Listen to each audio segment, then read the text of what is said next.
Pour cette nouvelle édition spéciale Jeux Olympiques dans les Yvelines, nous sommes le dimanche 28 juillet. Voici les titres. Le président de Paris 2024, Tony Estanguet, dans les Yvelines. Aujourd'hui, il est arrivé en début d'après-midi à la gare de Saint-Quentin en Yvelines.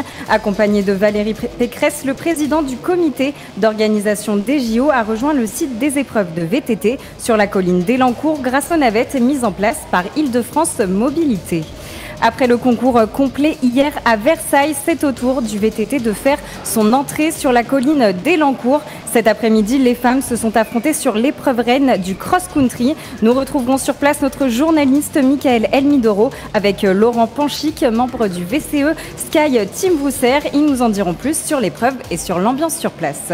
Et puis, ces images spectaculaires que nous ont offert les épreuves de cross du concours complet d'équitation au château de Versailles. 40 000 spectateurs étaient présents aujourd'hui. Parmi eux, Michael Elmidoro a fait partie des chanceux. Il nous fera revivre l'ambiance sur place. Et nous ne sommes pas sur les épreuves, mais ici, sur la fan zone de Saint-Quentin en Yvelines. C'est ici que vous allez nous retrouver tous les soirs avec moi en plateau pour m'accompagner tout au long de cette émission. Clara de Frutos, bonsoir. Bonsoir. On va voir avec vous, on va faire le point sur les sportifs yvelinois qu'il fallait suivre aujourd'hui et il y a de beaux résultats. On verra ça tout à l'heure avec moi en plateau également. Valérie Pécresse, présidente de la région Île-de-France. Merci d'être passée ici sur le plateau de TV78. Eh bien oui, je passais et vous m'avez invitée. Alors je crois que vous avez assisté aux épreuves de VTT aujourd'hui. Vous avez aussi assisté à la victoire de Pauline Ferrand-Prévot. Qu'est-ce que vous en avez pensé ? Elle était juste incroyable. Vous vous rendez pas compte, mais quand elle avait 3 minutes d'avance sur les autres. Donc quand on la voyait passer, on attendait 3 minutes pour voir les suivants. Enfin, c'était quelque chose d'incroyable. Mais j'ai aussi une pensée pour Loana qui est tombée alors qu'elle était 3e et qui doit être vraiment très très déçue de sa chute. Mais c'est un moment très important pour nous ici sur le territoire des Yvelines parce que cette colline d'Elancourt, vous savez que ça fait 30 ans qu'on lui cherche une destination et maintenant avec cette magnifique piste de VTT, il va falloir la faire vivre. Et moi j'ai pris l'engagement ce matin, puisqu'il y avait tous les hauts cadres de la fédération évidemment de cyclisme, de travailler sur un projet parce que les Franciliens en fait ils font beaucoup de VTT mais ils en font dans leur maison de campagne, ils en font à la campagne, ils en font à la montagne, ils en font pas à Paris.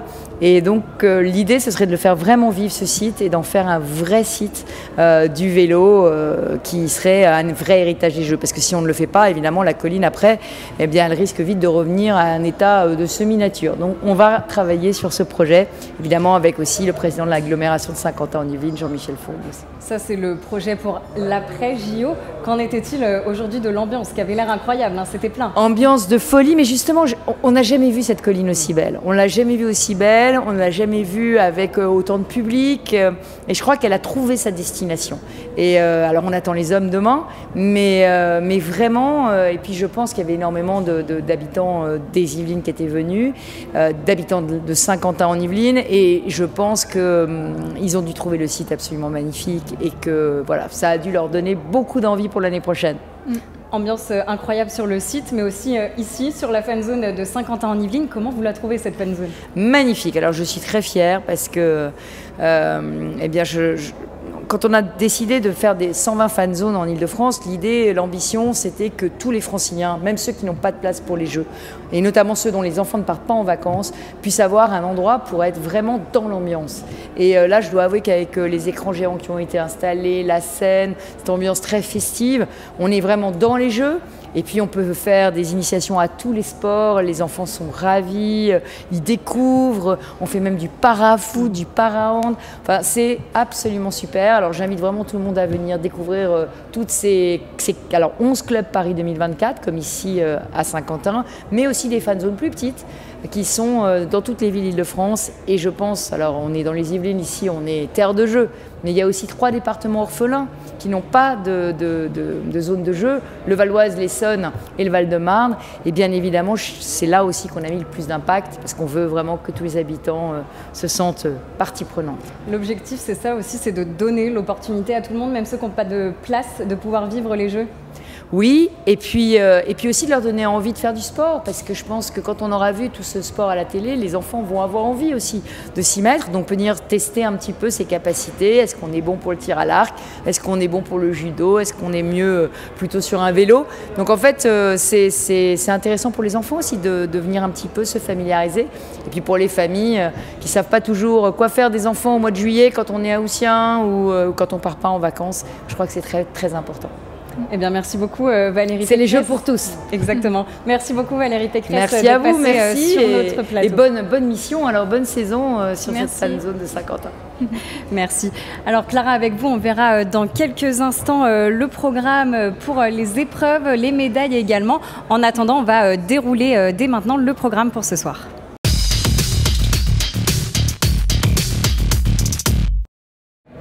Et tout de suite, on commence avec cette information. Tony Estanguet, le président de Paris 2024, était présent aujourd'hui dans les Yvelines. Il est arrivé à la gare de Saint-Quentin en Yvelines pour se rendre à la colline d'Elancourt grâce aux navettes mises en place par Île-de-France Mobilité. On l'écoute au micro de Julien Leroy. On a 6 sites qui sont notamment desservis par des bus depuis les gares jusqu'au site de compétition. Donc voilà, c'est 10 lignes au total, c'est 450 bus qui ont été mis en place par Île-de-France Mobilité pour justement s'assurer que tous les spectateurs puissent venir en transport en commun sur les sites de compétition. Et qui dit Jeux Olympiques dit fan zone pour venir soutenir nos athlètes. Saint-Quentin en Yvelines accueille la plus grande du département. Pour son ouverture, l'agglomération a vu les choses en grand en invitant le célèbre duo de DJ Offenbach. Retour en images sur la soirée avec Clara de Frutos et Patrick Jacques de Dixmude. La fan zone de Saint-Quentin en Yvelines ouvrait ses portes ce samedi 27 juillet à l'île de Loisirs. Pour l'occasion, le duo de DJ Offenbach était en concert. Et l'ambiance était à son comble. On va aller voir Offenbach! Il y a le concert de Offenbach et c'était super sympa, un peu des concerts comme ça gratuits où il y a plein de gens, plein de monde, plein de jeunes. Une ambiance très festive avec les JO forcément, avec tout le monde un peu qui se ressentent un peu, qui se met tous ensemble et voilà une grosse ambiance, en plus un DJ super, donc voilà une bonne ambiance, en plus il fait super beau, donc ça va être top. On a une super soirée avec un DJ génial et je suis sûre que le reste et la suite va être encore au niveau, donc c'est génial. Plus grand site de célébration d'Île-de-France, la fan zone peut accueillir jusqu'à 5000 personnes par jour. Et pour cette cérémonie d'ouverture, la jauge était pleine. Avec une tête d'affiche comme Offenbach, c'est vrai qu'on a fait sold out en moins de 24 heures. Dès que les billets ont été mis en place gratuitement, bien évidemment, ils sont partis extrêmement vite. Pour faire monter la température, le DJ Cooker assurait la première partie d'Offenbach. C'était une belle expérience. Je m'attendais pas à monter sur le desk pour faire danser tout le monde, mais non, franchement c'était carrément cool. Il y avait une putain d'énergie et parfois on peut être loin du public, pas forcément sentir l'énergie. Là franchement je l'ai grave senti, ils me l'ont vraiment rendu et je suis hyper content de ça. Puis Offenbach fait son entrée sur scène.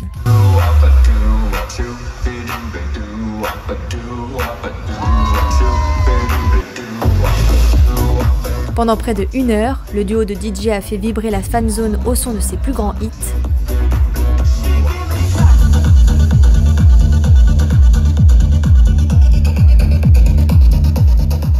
La soirée s'est finie avec un grand spectacle de 500 drones.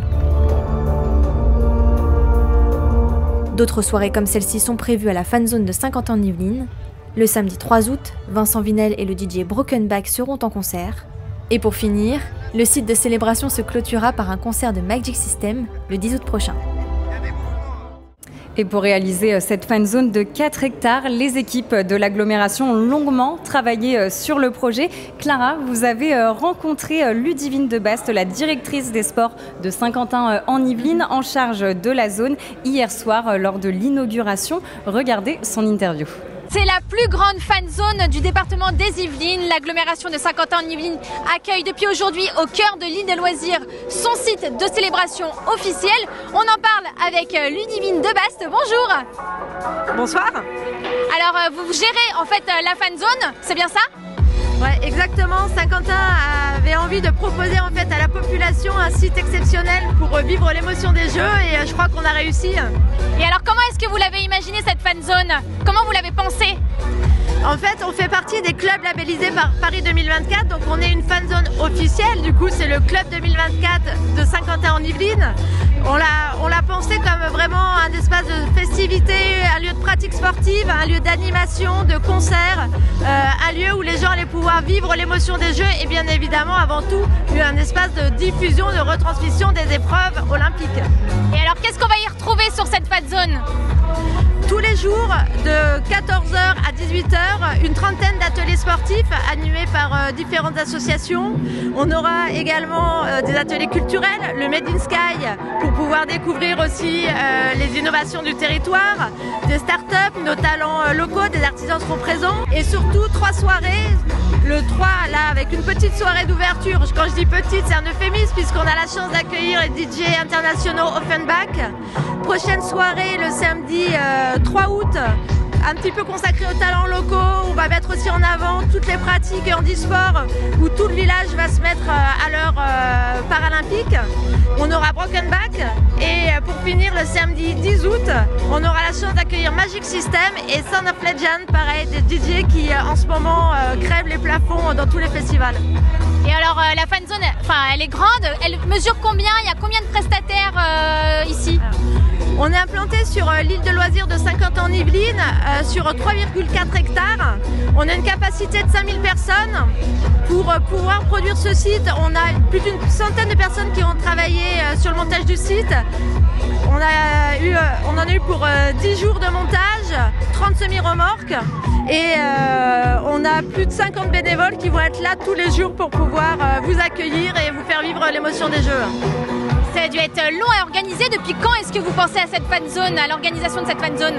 En fait, le projet est dans nos, on va dire, dans nos tablettes depuis quasiment 2 ans. L'objectif, c'était de vraiment pouvoir proposer à la population un espace gratuit, accessible à tous, et dans lequel, en fait, on va pouvoir vraiment vivre l'émotion des Jeux. Et sur vraiment le projet, c'est 6 mois de travail acharné pour pouvoir atteindre ces résultats aujourd'hui. Et justement, le résultat, combien de personnes est-ce que vous attendez sur cette fan zone? Là, on atteindra, je pense, la jauge maximale, les 5000, avec une tête d'affiche comme Offenbach. C'est vrai qu'on a fait sold out en moins de 24 heures. Dès que les billets ont été mis en place gratuitement, bien évidemment, ils sont partis extrêmement vite. Et justement, cette cérémonie d'ouverture, il fallait marquer le coup, il fallait avoir un grand artiste pour ouvrir cette fan zone. En tant que club 2024 officiel, les plus grandes fan zones des Yvelines, c'est vrai qu'on avait aussi envie de pouvoir proposer à notre population une affiche d'exception. Et alors pour résumer, c'est ouvert de quand à quand? Qui peut y accéder?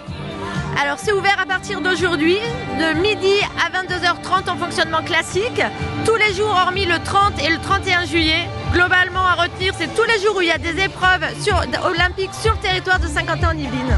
Et on ferme le 11 août au soir. Eh bien écoutez, merci beaucoup Ludivine, et nous on va aller un petit peu profiter de cette fan zone.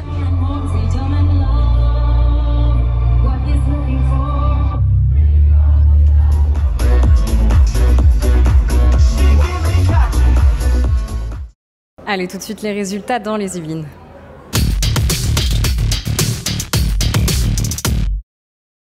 Pas un, mais plusieurs Yvelinois qui se sont démarqués. On commence par Pauline Ferrand-Prévot, on en a parlé il y a quelques instants, qui a été grandiose tout à l'heure sur la colline d'Elancourt, Clara. Oui, ça y est, son heure de gloire est arrivée. Elle est allée chercher le dernier titre qui lui manquait.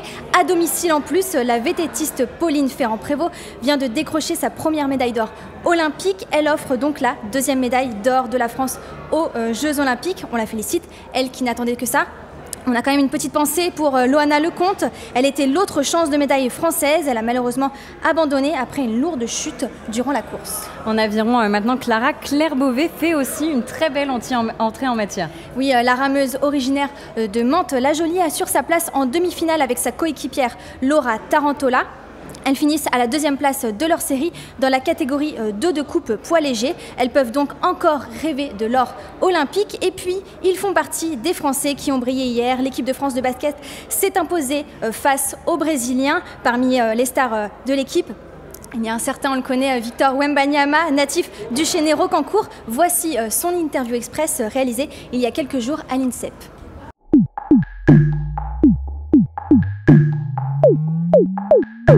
Je m'y prépare depuis La première fois que j'ai vu les JO à la télé, tout simplement, je sais plus c'était lequel, quelle édition, pardon, mais ça a toujours été, bien sûr, au début un rêve, et puis en grandissant avec la maturité, c'est devenu un objectif. Mais ouais, c'est sûr que c'est quelque chose un événement vraiment unique dans le sport, et je pense l'événement sportif le plus important du monde. Voilà, on est un peu tous dans les starting blocks et prêts à poser les pieds sur le terrain, même dès les matchs amicaux, à mettre de l'intensité. Le niveau d'implication sur le terrain, il est juste incroyable. Et même de concentration, d'intensité. Je pense qu'on est sur la même longueur d'onde, en fait, et qu'il y a une bonne synergie entre nous. Il faut volontairement être sobre et voilà, avenant envers ses coéquipiers. En tout cas, c'est de mon expérience, c'est ce que j'essaie de faire depuis plusieurs années. Et j'ai jamais eu de problème à ce niveau-là. Parce que rapidement, en passant autant de temps ensemble, on apprend vite à se connaître. Mon but, c'est toujours de les faire kiffer avec nos performances, tout d'abord, en premier lieu. Et bien sûr, ils savent, enfin, je l'ai assez dit, je pense, mais quand je porte le maillot de la France, ça me tient d'autant plus à cœur. Et voilà, il n'y aura pas de retenue, quoi.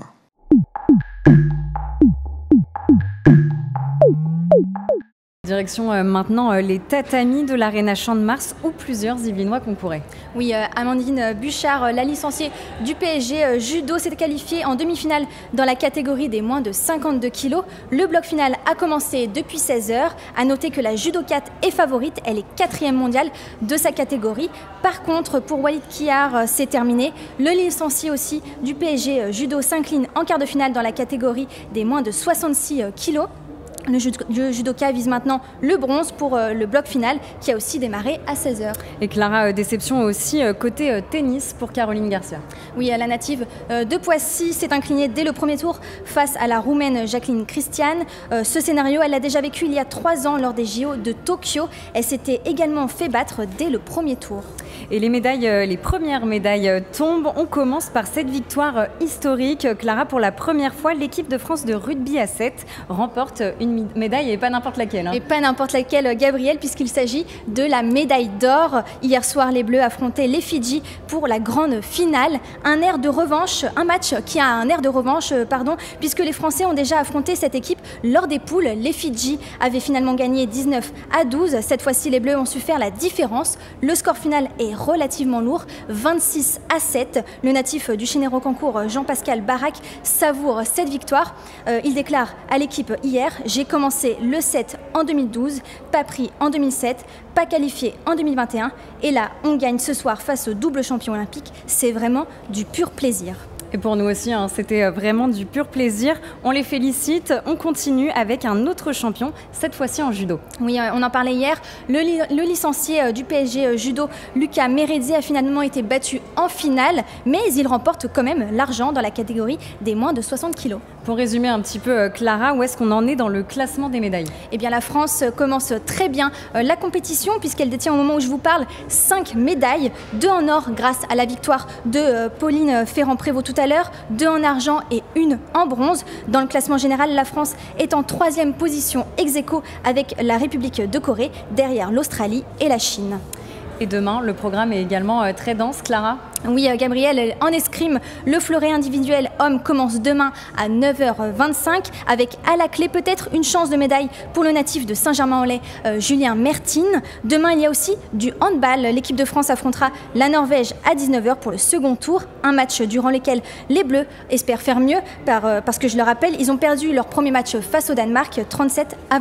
Et demain, il y aura aussi du hockey sur gazon et de la natation. Oui, la natif du Chénet-Rocancourt, Paola Lenindre, disputera le match face à la Belgique demain à 20h15 en hockey sur gazon. Et puis, on retrouvera aussi le Saint-Germanois David Aubry dans les bassins pour les séries de 800 mètres nage libre. Rendez-vous demain à 11h.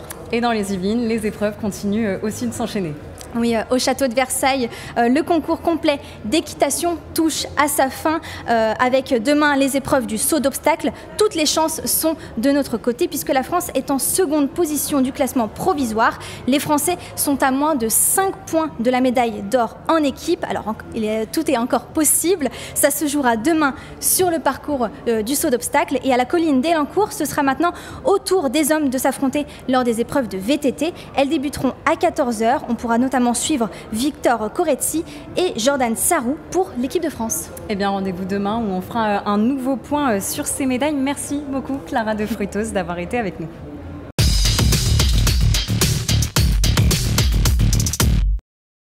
Prenons la route maintenant direction le château de Versailles où se trouvait Mickaël Elmidoro plus tôt dans la journée. Le site de Versailles accueillait aujourd'hui les épreuves de cross, une épreuve dans un cadre exceptionnel et avec près de 40 000 spectateurs. Retour avec Mickaël Elmidoro. Aujourd'hui, dans le domaine du château de Versailles, après l'épreuve du dressage hier, ce dimanche 28 juillet, c'était le cross, l'épreuve phare du concours complet d'équitation des Jeux Olympiques de Paris 2024 et elle s'est déroulée sous le soleil avec 40 000 spectateurs. C'était assez impressionnant à voir. Pourtant, je connais très bien ce château de Versailles depuis de longues années. Il y avait beaucoup de bruit lors du passage des athlètes et surtout des Français. Le parcours de 5 km était vraiment magnifique avec plusieurs obstacles représentant la France. Bref, le décorum était unique. Demain, ce sera au tour du saut d'obstacles ici au château de Versailles. Ça s'annonce une nouvelle fois très spectaculaire dans l'ancien domaine du Roi Soleil. Natation artistique, pentathlon ou athlétisme, depuis plusieurs semaines, la délégation britannique est à Saint-Germain-en-Laye pour faire de la commune son plus grand centre d'entraînement. Pour ces athlètes, nous avons suivi durant une matinée le travail préparatoire de ces archers en vue des Jeux Olympiques. Regardez le reportage de Julien Leroy. Concentration maximale au stade Georges Lefebvre. Les 6 archers de la délégation britannique peaufinent les derniers détails avant le début des Jeux Olympiques. Après la préparation physique et mentale, cette séance d'entraînement d'environ 1 heure mêle précision et détente. Rugby à 7, athlétisme ou beach volley, tout comme le tir à l'arc, de nombreuses disciplines bénéficient des 12 hectares du site à Saint-Germain-en-Laye. Des installations de très haut niveau pour permettre aux anglo-saxons de performer. C'est un très bon endroit pour s'entraîner et la préparation se passe bien. Beaucoup de progrès ont été réalisés au cours de la dernière semaine et j'attends avec beaucoup d'impatience les JO de Paris. J'ai passé de très bons moments ici. La nourriture et l'hôtel dans lequel nous avons séjourné étaient vraiment super. C'était agréable de pouvoir se promener dans le bois et d'arriver ici aussi. Saint-Germain-en-Laye officialise l'arrivée de la team GB en avril 2022. Les athlètes prennent leur marque dès 2023 sur les différents sites de la commune. Ici, près de 400 sportifs et membres d'équipe se succéderont de la mi-juillet au 8 septembre prochain. Nous, en tant que ville, notre rôle, en fait, quand on accueille une délégation olympique, c'est de faciliter leur quotidien. C'est-à-dire qu'ils ont 1001 demandes tous les jours. Nous, on est là pour les aider à ce qu'ils soient le mieux installés possible. Je veux que les athlètes profitent de l'expérience. Et s'ils donnent le meilleur de leur capacité et de leur potentiel, alors je pense que nous serons dans les dernières étapes de la compétition. Véritable QG sportif de la Team GB, le stade Georges Lefebvre a pu bénéficier d'un lifting, élargissement de la piste d'athlétisme ou rampe d'accès PMR vers les cours de tennis, un héritage que la délégation britannique laissera aux Saint-Germanois. À l'avenir, ces champions espèrent bien revenir pour garder contact avec les clubs et les écoles du territoire. Et vous l'avez peut-être remarqué, depuis le 26 juillet et jusqu'au 11 août prochain, la gare de Saint-Quentin en Yvelines accueille un office du tourisme éphémère. Mélanie Poquet a rencontré le vice-président de Saint-Quentin en Yvelines, Laurent Mazori. Il nous explique ce lieu. Au moment où nous enregistrons, les équipes sont dans les tout derniers préparatifs. Laurent Mazori, pourquoi avoir choisi d'ouvrir un office du tourisme ? Parce qu'à Saint-Quentin-en-Yvelines, nous accueillons le monde entier. Ici, à la gare, c'est le point d'entrée de l'agglomération, puisque nous avons philosophiquement décidé à Paris 2024 de privilégier les transports en mode doux. Évidemment, la première entrée sur le territoire de Saint-Quentin, c'est la gare, c'est le train. Et donc, nous devions avoir un office de tourisme au plus près de toutes celles et tous ceux qui vont venir nous visiter. Oui, c'était stratégique. On pousse les gens à utiliser les mobilités douces, ne pas prendre sa voiture. Il y aura du passage. Il y aura énormément de passages, on ne les pousse pas, on leur déconseille très fortement de ne pas prendre leur voiture. On les autorise, on fait une exception à Saint-Quentin-en-Yvelines, c'est notre fan zone, puisque nous avons travaillé pour qu'elle soit à la fois accessible en mode doux, mais également pour celles et ceux qui utilisent des véhicules, ils pourront être là. Mais par contre, quand vous arrivez à Saint-Quentin, quand vous sortez du train, eh bien, les équipes de Saint-Quentin, à travers l'Office du tourisme, vous accueillent, vous orientent, vous donnent des informations et puis un point très important, vous donne envie de revenir parce que nous accueillons les Jeux Olympiques, nous avons accueilli la Ryder Cup et on sait tout l'attrait que cela donne dans le futur pour que des gens viennent et continuent de nous visiter avec un plaisir, à la fois pour le sport, pour nos spécialités locales, parce que nous avons des spécialités locales, il n'y a pas que des entreprises, on sait également faire la cuisine à Saint-Quentin, on a un très bon lycée hôtelier à Guyancourt, on sait magnifier les productions locales et donc on les attend, ils reviendront et l'Office du tourisme participa à donner cette envie de revenir. Oui, justement, d'aller aussi faire peut-être un petit tour à la fan zone, ce qui n'était peut-être pas prévu dans le planning des spectateurs. J'espère que s'ils ne l'ont pas fait, ils le feront en arrivant, en ayant notre office de tourisme pour vanter cette fan zone qui est ouverte pendant toute la durée des Jeux Olympiques, qui est ouverte toute la journée avec des concerts. Allez sur notre site pour avoir le détail. Et puis c'est un gros avantage cette fan zone puisque c'est le seul endroit où vous pourrez, avec les épreuves de cyclisme sur route, pouvoir participer aux Jeux sans avoir de billetterie. On vous demande juste de vous référencer pour qu'on puisse gérer les flux. C'est entièrement gratuit, c'est ouvert toute la journée et tous les soirs. Donc venez nombreux à notre fan zone pour vivre les Jeux Olympiques à Saint-Quentin-en-Yvelines. Et sur cet office du tourisme, on va parler un petit peu de l'équipe. Ils sont 13 à être sur le pont pour accueillir les visiteurs 7 jours sur 7. C'est ça, tout à fait. 2 dates simplement de fermeture, le 30 et le 31 juillet. Et tout le reste du temps, le point d'entrée, c'est l'office de tourisme. C'est le personnel de Saint-Quentin-en-Yvelines qui est au fait des Jeux Olympiques. Et on a travaillé depuis pratiquement 6 ans maintenant. Les 2 dernières années ont été intensives. Et là, les dernières semaines particulièrement pour nos agents. Et ces agents, ils sont au service du public. C'est le porte-parole de nos habitants aussi, puisqu'on va accueillir évidemment pas que nos habitants. On va accueillir celles et ceux qui viennent de l'étranger, du reste de la France, pour nous voir. Donc leur premier point d'entrée, leur premier contact, une fois qu'ils sortiront de la gare, c'est le personnel de Saint-Quentin au service de l'ensemble des habitants et de celles qui viennent nous visiter. Vous le disiez, c'est l'occasion de faire découvrir le territoire. On va plus loin que Saint-Quentin-en-Yvelines, on met vraiment en valeur ce qui fait l'agglomération. On va plus loin que Saint-Quentin-en-Yvelines, on montre ce qu'est notre agglomération, ce qu'est notre territoire, on montre aussi ce que sont les Yvelines. D'abord, première terre, je le rappelle, de golf, première terre d'équitation. Nos voisins de Versailles accueillent les épreuves hippiques, mais on est heureux que nos amis qui iront à Versailles poussent un petit peu plus loin l'expérience en allant jusqu'à Saint-Quentin. Et puis on saura leur montrer une agglomération verte et bleue, une agglomération d'innovation, une agglomération pour les entreprises, mais qui n'oublie pas que tout cela, ça a une seule vertu, c'est celle de rendre service et de rendre la population heureuse et au service de nos habitants. Saint-Quentin-en-Yvelines, c'est ça, c'est savoir transformer de l'argent en un service auprès de nos habitants. Cet argent, c'est celui que nous produisons avec notre travail pour le bénéfice de tous les habitants. L'idée, c'est de vivre bien, de vivre heureux à Saint-Quentin, comme on devrait, et je l'espère, comme on le fera rapidement partout en France.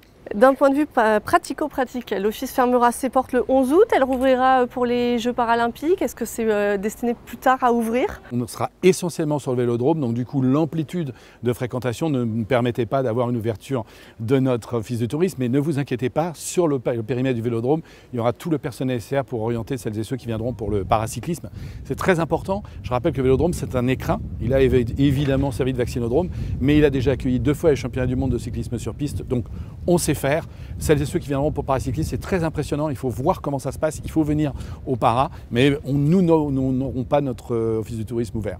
Merci Laurent Mazory. Alors si vous avez des questionnements, des informations à avoir à chercher, l'office du tourisme se trouve à l'entrée de la gare de Saint-Quentin-en-Yvelines, juste derrière nous. Elle est ouverte 7 jours sur 7 et comme on l'a précisé, elle fermera juste les 30 et 31 juillet. Venez à Saint-Quentin. Devant les sites olympiques, les fan zones ou les zones d'affluence, les agents de sécurité sont partout et pour cause, la sécurité est l'un des enjeux majeurs de ces Jeux olympiques. Il y a quelques semaines, nous nous sommes rendus à l'école européenne de sécurité de Versailles. Ont été formés plus de 600 agents pour les Jeux olympiques. Regardez. La paume des mains vers le haut, voilà, et on va y aller.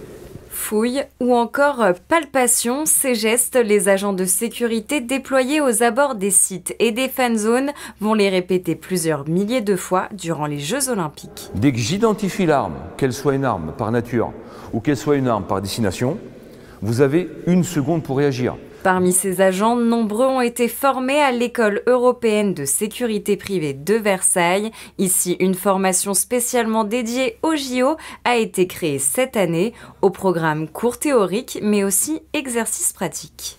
L'idée, effectivement, c'est d'identifier des personnes qui vont effectivement se présenter à un PIF. Alors un PIF, c'est un point d'inspection filtrage qui aura sur chaque site, qui est effectivement composé d'un filtrage par des barriérages, des portiques et du moyen humain, qui auront l'objectif effectivement de détecter les comportements suspects. L'objectif, former les agents de sécurité à toutes les éventualités. On a travaillé sur pas mal de choses, donc comment dire, les palpations, sur le terrorisme, sur la gestion de conflits. Il y a beaucoup d'excitation parce qu'on ne sait pas de comment sera fait demain.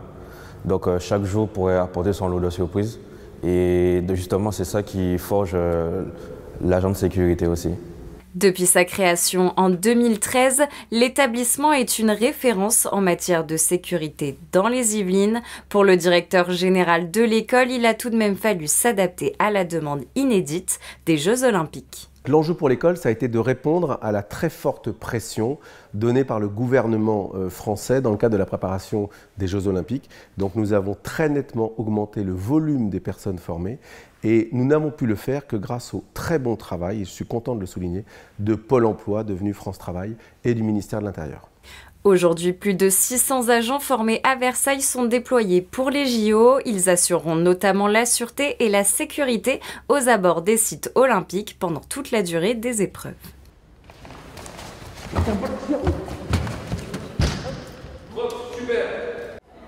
Et on poursuit avec de la voile. Ce soir, c'est le navigateur Jonathan Laubert, médaillé de bronze aux Jeux Olympiques de Londres en 2012, qui nous livre son témoignage. Patrick Jacques de Dixmude l'avait rencontré il y a quelques semaines au plan d'eau de Meulan-les-Mureaux.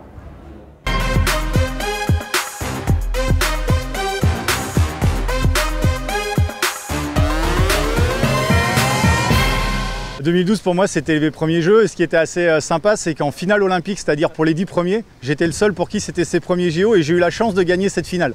C'est ça qui m'a permis de monter sur le podium à côté de mon idole, la Ben Ainslie, la légende de notre sport qui gagnait là-bas sa 5e médaille olympique et sa 4e médaille d'or. Donc c'était assez intense. Et bonne nouvelle, ce soir c'est le grand retour de votre Mister Météo préféré. Thomas Fletcher revient sur TV78 et lui aussi va réunir toutes ses forces pendant les JO pour vous proposer des météos décalés. Hier soir, il était sur la fan zone, regardez. On n'a pas les droits de la musique, donc faut que vous chantiez. Forever young, I wanna be.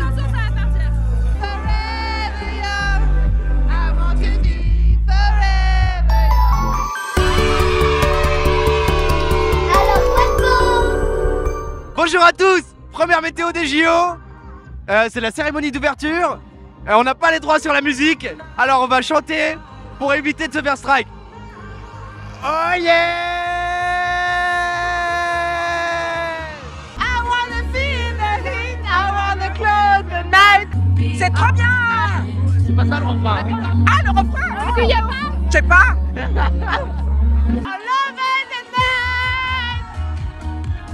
On n'a pas les droits, on n'a pas les droits.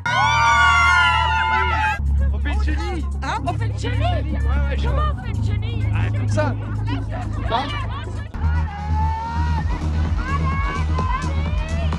Ouais, ça bloque, ça bouchonne, ça bouchonne.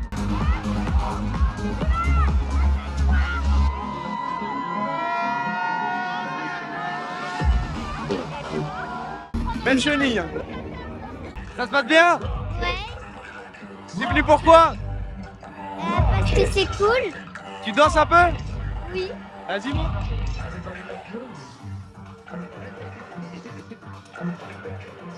Ok. Merci.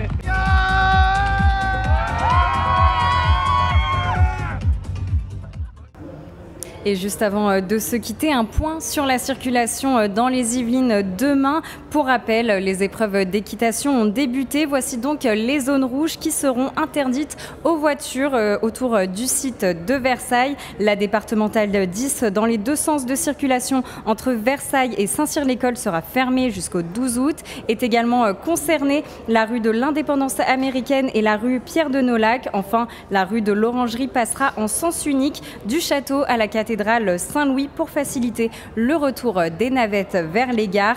Les épreuves de VTT pour les hommes commencent également demain. Voici donc les zones rouges qui seront interdites à la circulation. La RD 912 entre le rond-point des Saules et le rond-point Marcel Dassault sera complètement fermée. L'avenue Jean-Pierre Timbaud du rond-point Marcel Dassault à la ZAC des Côtes sera aussi fermée. Des déviations sont prévues pour éviter ces axes et les piétons et les cyclistes pourront accéder à ce périmètre.